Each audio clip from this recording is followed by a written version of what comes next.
There's a story buried deep in the oldest whispers of heaven, a story that even the angels refuse to speak of. They say there was one angel who hesitated when God cast judgment on Lucifer, one who stepped forward when all others stepped back. He didn't rebel, he didn't join the fallen, he simply tried to save one who was already lost. But that single act of mercy would cost him everything. For in heaven, obedience isn't just loyalty, it's law and love. Even love, when misplaced, can be judged as defiance. Who was he? Why did he do it? And what did God do to the angel who tried to save the devil? This is the angel who tried to save Lucifer and faced God's wrath. Welcome to Bible Mysteries. Before we begin, if stories like this make you pause, then take a moment to like, subscribe, and click the bell icon. They say the war in heaven ended in light so blinding, it left even the stars trembling. When the echoes of rebellion faded, heaven stood silent. Not in peace, but in shock. Every angel had taken a side. Those loyal to the throne stood beneath God's light.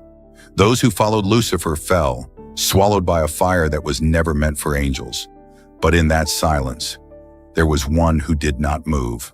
He stood at the edge of heaven's gates, watching as the fallen disappeared beyond the horizon of eternity, watching as friends he once sang beside were torn from glory, screaming, falling into the endless dark. His hands trembled, not out of fear, but because his heart broke. The others returned to their ranks, wings folded, faces hard with divine resolve. Heaven had been cleansed, justice was done. But to this angel, justice didn't feel like light. It felt like loss. He turned his eyes toward the abyss below, where the brightness of heaven gave way to the smoke of judgment. And in the pit, he thought he saw him. Lucifer, once radiant, now burning in ruin. A voice thundered through the sky. "It is finished!" The voice of God, final, unshaken. And yet, this angel hesitated. He didn't dare speak. Not yet. But deep within him, a whisper grew louder than heaven's silence. What if he could be saved? That question was the beginning of everything. A thought no angel should have had. Mercy for the condemned. He tried to push it away. He reminded himself of what had been said. Lucifer chose pride. He sealed his fate. But his heart refused to stay silent. It was as though a wound had opened inside his spirit.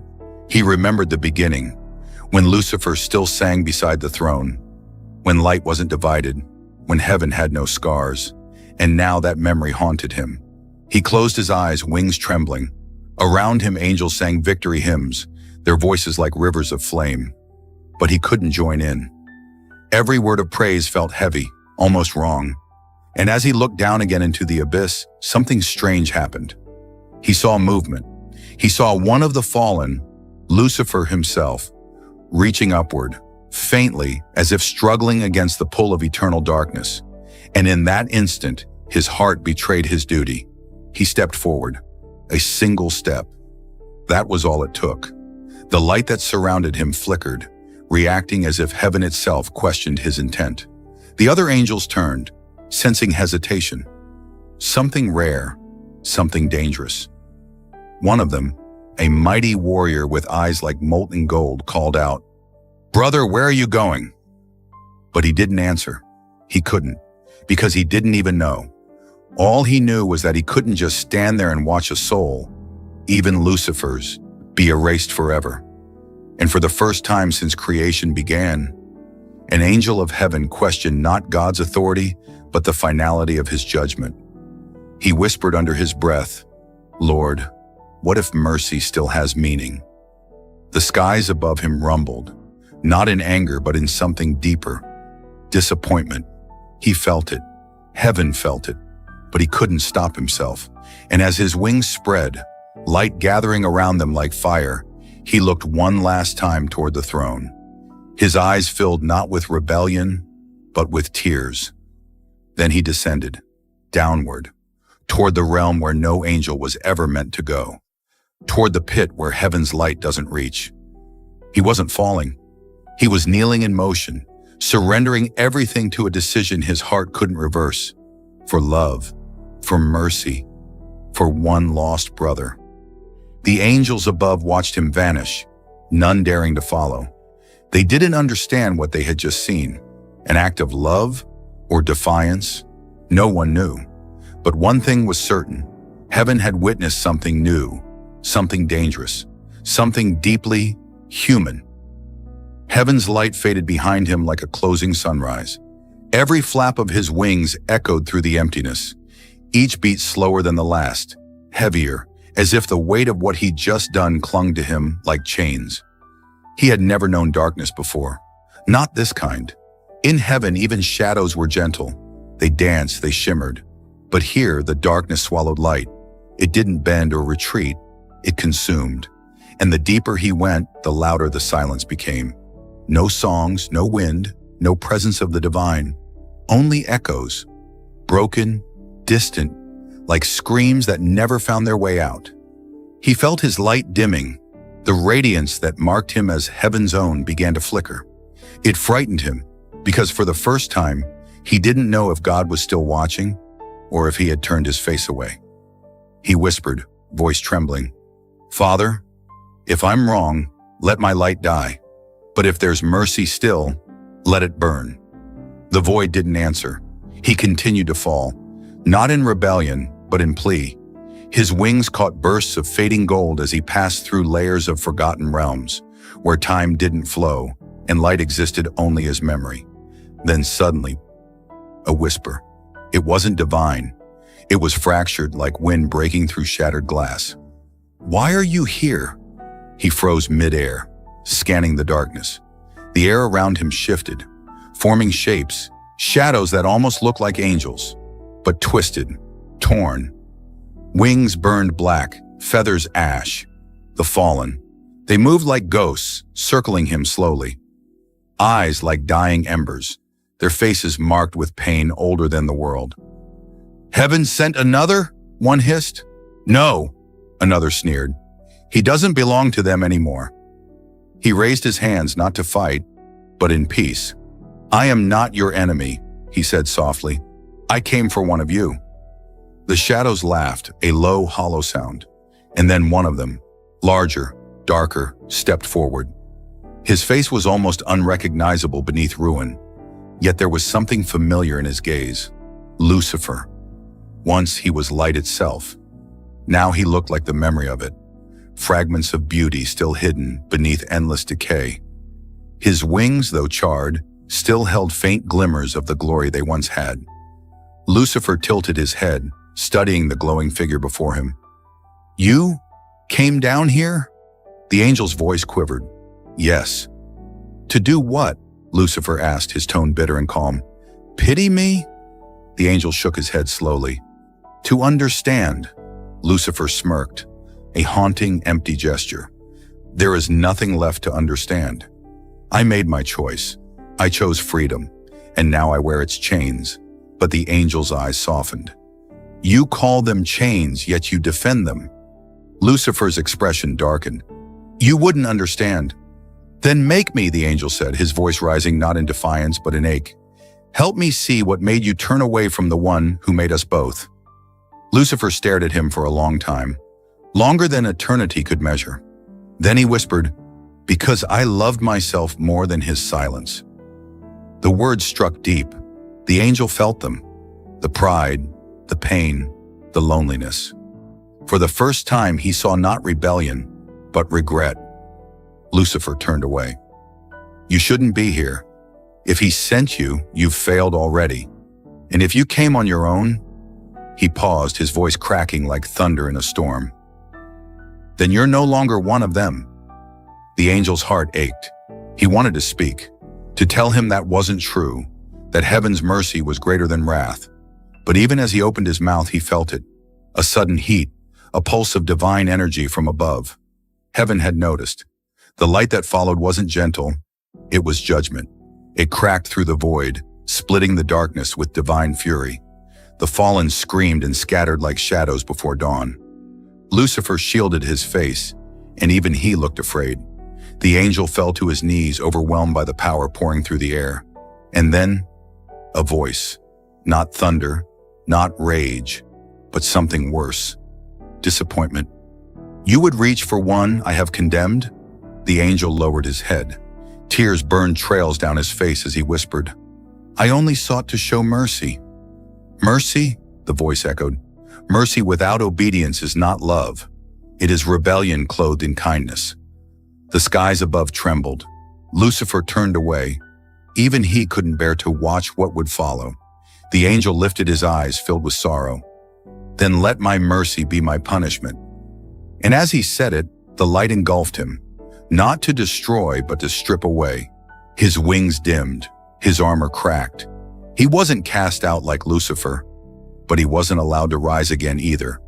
He was left in the space between, neither fallen nor free, a watcher between heaven and hell, forgotten, silent, carrying the weight of both mercy and mistake. And for ages his name was never spoken again. Until one day long after, when a prophet in exile saw a vision of a glowing figure standing between the realms of the living and the dead, and asked, Who are you? And the figure replied softly, I am Jeremiel, the mercy of God. Time, if time even existed where he was, moved differently now. There was no dawn, no dusk, only a horizon that never changed, suspended between light and shadow. That's where he woke. His once golden armor now dulled to a quiet bronze. His wings, not white, not black, but a haunting blend of both, like light struggling to remember itself. And around him, silence. He wasn't in heaven. He wasn't in hell. He was somewhere in between. When he tried to rise, his knees trembled. He reached for his sword, but it was gone. All that remained was the faint mark where it had once rested. He whispered softly, Is this death? But no answer came. The air felt heavy, like it carried every unspoken sorrow in creation. He looked up, expecting to see the light of the throne, but above him was only a dim, golden haze, too bright to be dark, too dark to be holy. He was alone, yet not forgotten, because in the stillness, a presence stirred. From the mist, shapes began to form, faint, glowing silhouettes of souls. They drifted toward him like lost stars, whispering prayers, regrets, and cries too old for words. Some looked afraid. Some looked peaceful. All looked lost. The angel felt their sorrow, and it pierced him deeper than any blade. He understood then why he had been left here. This was not punishment, it was purpose. For the first time since his fall, he heard the faint echo of that divine voice again. Not angry this time, not distant. You wished for mercy, then bear witness to it. He turned, and before him unfolded the boundary between worlds, the thin golden river that divided the living from the dead. Souls stood upon its banks, trembling, uncertain of where they would go. He could see heaven's light on one side, and the faint, aching shadows of damnation on the other. And in that moment, he knew. His calling wasn't to erase his mistake. It was to redeem it. He would guide them. He would help the lost find peace, even if he never could. He knelt at the river's edge, the same way he once knelt before God, and whispered, Then let this be my service. A warm wind moved through the air, almost like a sigh from heaven itself. And from that day, whenever a soul left the world of the living, they would see a figure waiting at the border of eternity, not radiant like the others, not terrifying like the fallen, but gentle. Eyes filled with sorrow, wings touched by twilight. He never introduced himself. He never spoke of what he'd done. But those who saw him said there was mercy in his silence, in a strange, quiet comfort in his presence. Some would later say his name with reverence. Others would whisper it in fear. Jeremiel, the angel who watches over the souls of the dead, the one who weeps for what heaven lost and what hell became. Even now, they say, when a righteous soul passes from the earth, a soft voice greets them at the veil. Do not fear. You are seen. You are loved. You are forgiven. That voice is his. Once an angel who questioned judgment, now the angel who carries mercy through the gates of eternity. Not a rebel, not a hero, but something far rarer. A reminder that even in heaven, love comes with a cost. The river was quiet that day. The souls moved slowly, drifting through golden mist like leaves carried by gentle wind. Jeremiel knelt beside the water, tracing faint ripples with his fingertips. Each ripple carried a prayer, a memory, a heartbeat once living. He had grown used to the quiet. The ache of solitude had become almost holy, until that moment when the air began to shift. A sound pierced through the stillness. Wings, not like those of the departed. These were powerful, radiant, alive with heaven's fire. He didn't turn right away. He already knew who it was. The light grew stronger, reflecting against the golden surface of the river, until a figure stepped through it. Tall, armored, his presence shaking the air itself. Michael, the archangel of war, the defender of heaven. Jeremiel rose slowly, his once golden armor now dim beside Michael's brilliance. For a moment, neither spoke. The air between them was thick with years, centuries of silence, of questions that never found words. Finally, Michael broke it. Lucifer still whispers your name.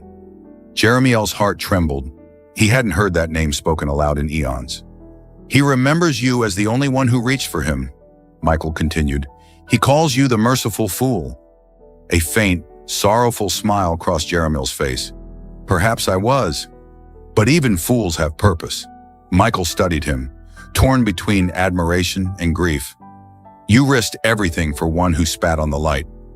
For that, heaven could have erased you. Jeremiel looked at him with quiet certainty.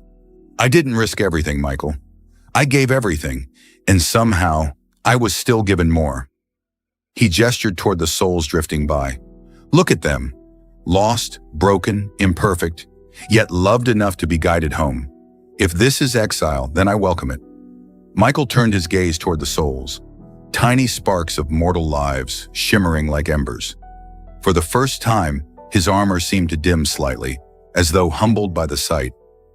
He whispered, You always saw what we didn't. Jeremiel's eyes softened. No, I only saw what I was meant to feel. A quiet fell between them again, but this time it wasn't tense. It was holy. Michael finally looked at him and said, Heaven hasn't forgotten you, Jeremiel. You were punished for compassion, but heaven still calls you one of us. Jeremiel bowed his head. I am what he made me to be, even in the silence. Michael hesitated, then stepped forward and placed a hand on his brother's shoulder. The touch glowed softly, like sunlight breaking through clouds. You may never return, but the throne still shines on you. Remember that. Jeremiel closed his eyes, a tear catching in the glow. Then tell him, I never stopped loving him. Michael nodded, and with a burst of light, spread his wings once more. Before he departed, he turned one last time. You're still an angel, Jeremiel. Don't ever let your sorrow convince you otherwise. And then he was gone, back into heaven's fire. Jeremiel stood alone again, the air still warm from Michael's presence. He looked at the river, at the souls still moving, and whispered, Even warriors need mercy. And from the distance above, for just a moment, he thought he heard the faint sound of God's voice. Not thunder, not law, but approval. Heaven had grown silent. The rebellion was over. Lucifer and his followers were gone, cast into the abyss where their light was swallowed by eternal night. The echoes of their screams had faded into memory. But one angel still could not find peace. Jeremiel stood alone at the edge of heaven's radiant plains, where the golden light met the endless void. His wings hung low, heavy not from exhaustion, but from the weight of something forbidden. Doubt. He watched as other angels rebuilt heaven's gates, their songs echoing like waves of forgiveness. Yet he felt no harmony in their melody. In his chest there was only a quiet ache, because he still thought about him. Lucifer, not the rebel, not the deceiver, but the friend he once knew, the one who sang beside him in the choirs, who dreamed of creation, who stood closest to God's light. And so, one day, Jeremiel did something no angel had ever dared. He approached the throne. Imagine that scene, the throne of God, shining like 10,000 suns wrapped in thunder and fire. Around it stood countless angels, bowing in silence, their faces hidden behind veils of light. And then, one angel stepped forward, alone, trembling. Jeremiel's voice was faint but steady. "My Lord, forgive my question, but was there truly no other way?" The air in heaven shifted. The music stopped. Even the seraphim turned their heads. God did not answer immediately. His light pulsed once, like the slow beat of eternity itself. "You question my justice?" Jeremiel fell to his knees, wings folded in fear. "Never, my Lord. I only seek to understand. He was our brother. I saw the sorrow in his eyes when he fell. If redemption is your nature, why did the gates close forever?" The question hung in the air like lightning about to strike. For a long time there was silence. Then God spoke, not in wrath, but in a voice that carried the sorrow of creation itself. Because even love cannot heal what refuses to be healed. Jeremiel's eyes burned with tears of light. He bowed low, whispering, "Then what of those who still love him?" God's light dimmed slightly, as though heaven itself mourned that truth. "Those who love what I have condemned risk falling beside it." And in that moment, Jeremiel understood. Love could be both a gift and a curse. He rose slowly, the words of God echoing through his soul like thunder across eternity. But still, deep inside, he couldn't let go. He couldn't stop believing that maybe, somehow, one day, even the fallen could be redeemed. And heaven watched him walk away, an angel torn between divine obedience and the dangerous mercy burning inside him. That night, for the first time in the history of heaven, an angel wept. Tears fell like drops of gold onto the radiant floor of paradise. And though no one saw it happen, the echo of his sorrow reached even the depths below, where a broken figure in darkness looked up and whispered a name he hadn't spoken in eons, Jeremiel. The bond between them wasn't dead, only buried. Days, if days could be counted in eternity, had passed since the Great Rebellion. The air still shimmered with fragments of what used to be song. Every angel had returned to their duties, but their voices didn't sound the same. The glory of heaven remained untouched, radiant as ever. Yet beneath its brilliance, something sacred had shifted. It was as if love itself had been wounded. And there, in the middle of it all, stood the angel whose tears had once fallen on heaven's floor, the one heaven itself could not forget. Jeremiel. He had not spoken since that night. His eyes, once filled with the gentle warmth of creation, now carried something almost human, sorrow. Other angels avoided looking at him for too long. Some feared that pitying him might make them question their own obedience. Others simply didn't know what to say to a being who had felt something heaven was never meant to feel. Heartbreak. One morning, as golden light spread across heaven's endless sky, Jeremiel stood by the edge of the celestial gates.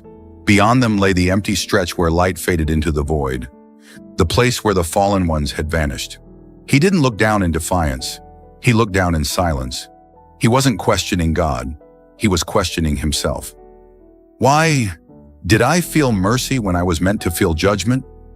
The question echoed inside him. It wasn't rebellion. It was confusion, pain, and the longing to understand the heart of the one he served.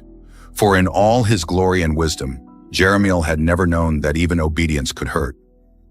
Then came the voice, not thunder, not wind, but something that seemed to ripple through existence itself. Jeremiel. The sound made every light in heaven tremble. It wasn't anger. It wasn't disappointment. It was the kind of voice that could make eternity weep, calm, infinite, and ancient. You still look toward what I have cast away. Jeremiel dropped to his knees instantly, his armor clattering softly against the golden floor. Forgive me, my Lord, he whispered. I cannot turn my eyes away from mercy, for mercy is also yours. A silence followed, long, still, and heavy. Even the stars seemed to wait for God's reply.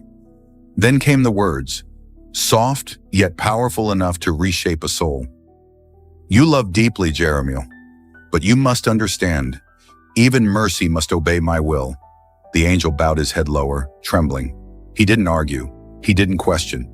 but deep inside he knew something had changed forever. That day, heaven learned that even among perfection, compassion could ache, and somewhere in the eternal distance between justice and mercy, an angel carried both. Maybe that's why his name was hidden for so long, as if even heaven itself didn't know how to describe him. Jeremiel, the angel who tried to understand what no one else dared to. The angel who looked at punishment and still saw love. And maybe that's what God saw in him too. Because in the end, it wasn't wrath that defined Jeremiel. It was mercy. Mercy that burned bright enough to shake heaven itself. So the next time you look at the stars, remember, not every tear in heaven fell from pain. Some fell from love.